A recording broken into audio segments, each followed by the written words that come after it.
তো এই জায়গাটা নির্বাচন সামনে এসে এখন যে কথাগুলো হচ্ছে, আমরা তিনজন বলছি, পথেঘাটাও হচ্ছে, বিশেষ করে জামাত নিয়ে সমালোচনা।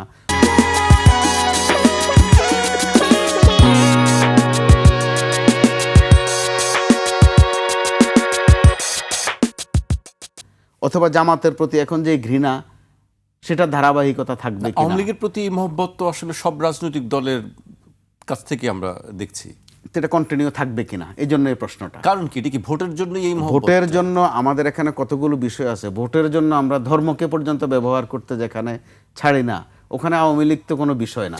আপনি দেখেন মাঠের চিত্র, আমার কাছে পর্যাপ্ত তথ্য আছে বিভিন্ন এলাকার, যে আওয়ামী লীগারদেরকে, অর্থাৎ তারা তো ভোটে নিষিদ্ধ নয়, তাদের ভোটটা হাসিল করার জন্য দুনিয়ার সুখ সংভোগের নানান অফার লেটার আছে তাদের কাছে, বেহেশতে নিয়ে আরও অফার লেটার আছে। এটা কিন্তু দুই দল থেকে দেয়া হচ্ছে, কেউ দুনিয়ারটা বেশি দিচ্ছে, কেউ আখেরাতের পরেরটা আমরা বেশি দেখবো দিচ্ছে। আপনাদেরকে এই ধরনের কথা এরকম সবাই একটা বলছে, আশ্বাস সব দিচ্ছে। তো প্রার্থীরা যে বলছে। যার অবস্থা একটু খারাপ, কোণঠাসা থাকে, সে যে কোনো দিকের অফার লেটারে কিন্তু লুপে নেয়। এটাই এক ধরনের স্বভাব বা বৈশিষ্ট্য বা বাস্তবতা।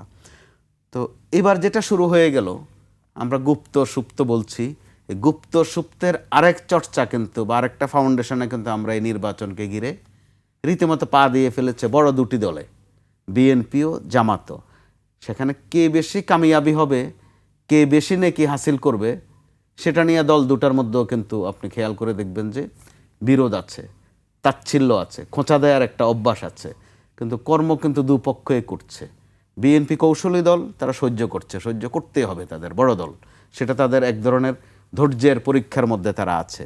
জামাতের জায়গা থেকে জামাত চাইবে এবং চাচ্ছে, মাঝে মধ্যে একটু একটু সফলও হচ্ছে, যে বিএনপিকে একটু উত্তেজিত করা যায় কিনা, একটু খোঁচা দিয়ে চেতানো যায় কিনা, যেটা সোজা বাংলা কথা। তো ওই জায়গায় জামাত খুবই ধীরস্থিরভাবে খেলছে, যেটা আমরা খেয়াল করছি।